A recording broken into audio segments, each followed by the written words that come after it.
Alguém que você ama pode estar desaparecendo. E você nem percebeu.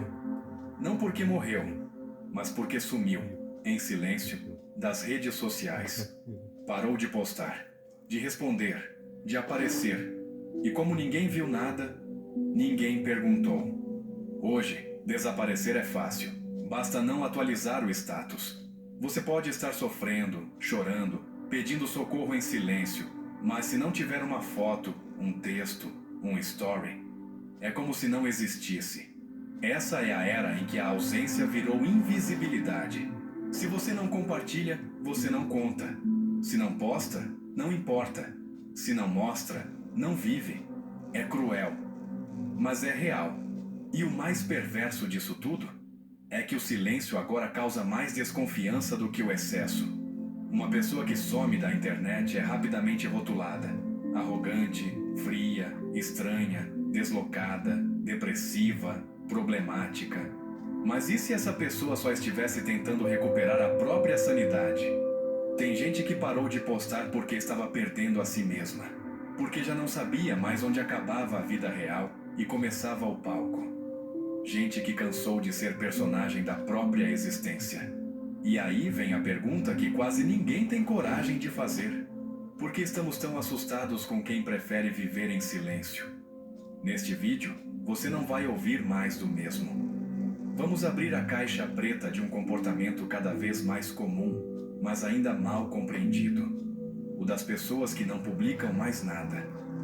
Você vai entender o que está por trás dessa escolha. Vai descobrir o que a ciência já sabe, mas a maioria ignora. E talvez no final, perceba que essa fuga das redes não é fraqueza, é liberdade. O mundo nunca esteve tão cheio de imagens e, paradoxalmente, tão vazio de presença. Nunca se fotografou tanto, escreveu-se tanto, compartilhou-se tanto, mas tudo soa cada vez mais raso, mais falso, mais automático. Vivemos numa era em que o silêncio assusta mais do que a mentira. O barulho virou proteção, disfarce, anestesia. Publicar virou um vício comportamental disfarçado de comunicação. Mas ninguém quer falar disso. Porque admitir que não consegue passar uma tarde inteira sem pensar no que vai postar depois é encarar o próprio vício. O filósofo sul-coreano Byung-Chul Han cravou: a sociedade da transparência é a sociedade da exposição. Nela, tudo precisa ser mostrado, nada pode permanecer oculto. Mas o que parece liberdade, na verdade, é vigilância. Estamos sendo monitorados por nós mesmos. E quem tenta sair do jogo, quem silencia, vira ameaça. Veja o absurdo. Hoje é preciso justificar o silêncio. Se você some do Instagram, tem que se explicar. Se não responde no grupo, precisa pedir desculpas. O natural virou estranho. O óbvio virou ofensa. Por que isso acontece? Porque estamos tão viciados em mostrar que esquecemos como é simplesmente estar. Não se trata de compartilhar experiências. Trata-se de provar existência. Cada postagem virou um lembrete. Olhem para mim. Eu ainda estou aqui. Eu ainda conto. É por isso que o sumiço de alguém das redes gera desconforto. Não porque sentimos falta da pessoa, mas porque ela quebrou a lógica coletiva. Se ela não precisa se mostrar, talvez nós também não precisássemos. E isso assusta. Essa é a psicologia do excesso.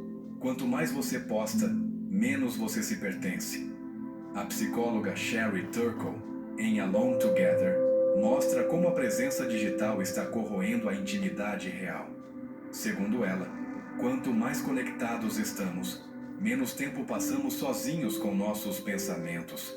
Estamos trocando a solidão criativa pela ansiedade de performance. E isso não é só filosofia, é dado. Pesquisadores da Universidade de Pittsburgh encontraram uma correlação direta entre o uso intenso de redes e aumentos significativos em sentimentos de isolamento e solidão. Não por causa do conteúdo, mas por causa da dinâmica. O cérebro entra num ciclo de comparação e validação infinita. Você passa a pensar em legenda enquanto ainda está vivendo.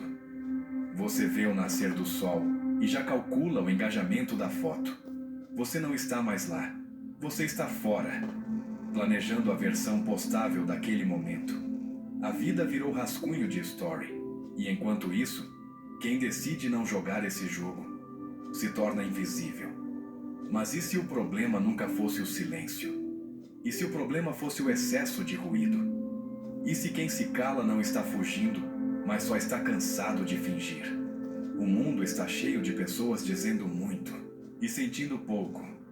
Quem cala nesse contexto talvez seja o último a resistir.